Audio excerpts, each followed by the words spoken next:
রফিকুল ইসলাম মাদানী তিনি এত মহান কাজ করে ফেলছেন, উনার যে কুরকুরানি মানে থাক, হুজুরদেরকে নিয়ে এভাবে বলতে হয় না। আমি যদি এখন বলি আমার জামাইয়ের অসুস্থ হয়েছে, আমার জামাইয়ের সমস্যা, আমার জামাইয়ের ডায়াবেটিস হয়েছে, আমার জামাই এখন আমার সাথে শারীরিকভাবে মিলিত হতে পারছে না, এটার জন্য আমি আরেকটা বিয়ে করলাম, এটা কি কোনো কথা? এটা কি কোনো কথা? একটা মেয়ে মানুষ যখন এইসব কথা বলবে তখন তো জুতা দিয়ে পিটাবে পুরো বাংলাদেশের মানুষ, পুরো পৃথিবীর মানুষ। কিন্তু কেউ কিছু বলতেছে না, বলতেছে হ্যাঁ দ্বিতীয় বিয়ে ফরজ, দ্বিতীয় বিয়ে করা যায়, দ্বিতীয় বিয়ে তো ইসলামে আছেই। কেমন হয়ে গেল না ব্যাপারটা? মনুষ্যত্ব এখানে কোথায়? আচ্ছা ভাই, এই কুরকুরানি শব্দের অর্থ কি হতে পারে? আমি তো বুঝি নাই। আমাকে একটু কমেন্ট সেকশনে আপনারা বুঝাই দিয়েন। এর ব্যাখ্যা বিশ্লেষণ কি হতে পারে, এর শাব্দিক অর্থ কি হতে পারে। এই যে মাতারি বলল যে হুজুরদের নাকি কুরকুরানি বেশি আমি কুরকুরানি জিনিসটার অর্থই বুঝি নাই। এই মাতারি দ্বিতীয় যে কথাটি বলেছে সেটি হচ্ছে মায়া কান্না কর। সেটি কি?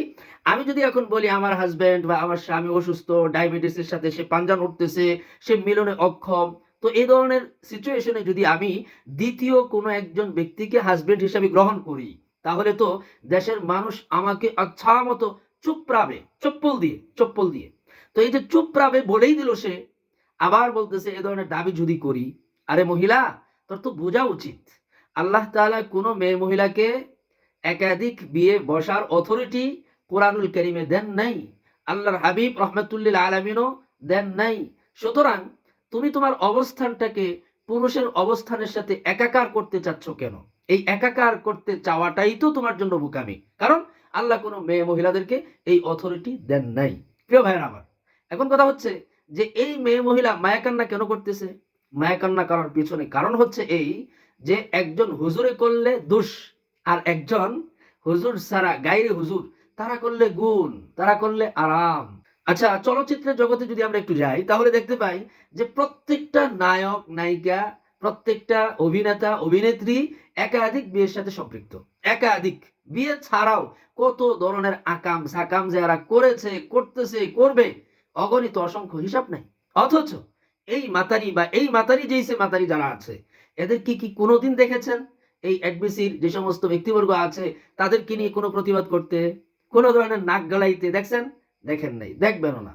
কারণ তারা হচ্ছে মানুষ, আর হুজুররা হচ্ছে এদেশে অমানুষ। কথা বুঝছেন নি?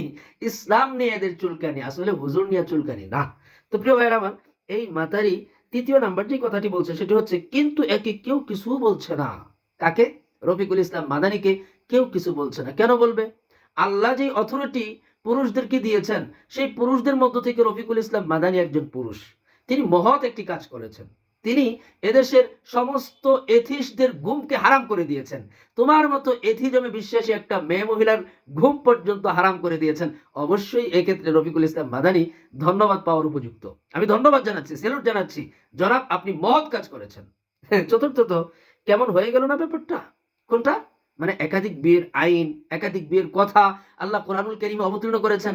ব্যাপারটা কেমন হয়ে গেল না? মানে কোরআন নিয়ে তার প্রশ্ন। মনুষ্যত্ব এখন কোথায়? ওমা, কি মায়া কান্না! মনুষ্যত্ব এখন কোথায়? যখন প্রেম পরকীয়া করে, যখন একজনের হাত ধরে আরেকজন চলে যায়, ছোট ছোট বাচ্চা কাচ্চা রেখে চলে যায়, তখন তোমাদের এই মনুষ্যত্বের ধ্বজাধারী মায়া কান্নাগুলো কোথায় থাকে গো? হ্যাঁ মাতারি, কথাবার্তা একটু হুশ করে কইতে পারো না? এখন কথা হইতে আছে কোরআন নিয়ে তুমি যেহেতু প্রশ্ন তুলেছো যে ব্যাপারটা কেমন হয়ে গেল না, অর্থাৎ একাধিক বিয়ের বিষয়টা কেমন হয়ে গেল না, মনুষ্যত্ব এখন কোথায়? তার মানে কোরআনুল কারীমে আল্লাহ এমন একটা বিধান দিয়েছেন যেই বিধানটা মনুষ্যত্বের বিপরীত। মাআদাল্লাহ, মাআদাল্লাহ। আরে মাথা মোটা মহিলা, সূরা আহজাবের 36 নম্বর আয়াতি কারিমাটা একটু বাংলা পড়ে দেখিস। আমি যতটুকু তোমার বক্তব্য দ্বারা বুঝতে পেরেছি, ইসলামিক কোনো ধরনের নলেজ তোর নেই, ন্যূনতম শিক্ষা দীক্ষা নেই। এক কথা বলতে গেলে তুই শিক্ষা বঞ্চিত। তো কারো কাছ থেকে একটু জেনে নিস সূরাতুল আহজাবের 36 নম্বর আয়াতে अल्लाह की बोलेছেন, इदा कदल्लाहु व रसूलुहु अमरन, जब अल्लाह और उसके रसूल ने किसी चीज के बारे में, किसी शाय के बारे में फैसला कर लेंगे, যখন আল্লাহ এবং তার রাসূল কোনো বিষয়বস্তুর ক্ষেত্রে সিদ্ধান্ত দিয়ে ফেলেছেন, সিদ্ধান্ত দিবেন, তখন মুমিনের কাজ, মুমিনার কাজ হচ্ছে সেই সিদ্ধান্তকে মেনে নেওয়া। মা কানা লি মুমিনিন ওয়ালা মুমিনাতিন, किसी मुमिन और किसी मुमिना के लिए ये जायज नहीं है अपने अपने काम को अपने अपने इख्तियार से लेंगे, এটা বৈধ নয়। কোনো মুমিন মুমিনা আল্লাহ আল্লাহ রসুলের ইচ্ছার বাহিরে, ইখতিয়ারের বাহিরে নিজেদের ইখতিয়ারকে গ্রহণ করবে, কাজ করবে, এটা মুমিন মুমিনের বৈশিষ্ট্য নয়। মুমিন মুমিনার বৈশিষ্ট্য হচ্ছে আল্লাহ এবং তার রসুল যে সিদ্ধান্ত দিয়েছেন সেই সিদ্ধান্তকে অকপটে মেনে নেয়া।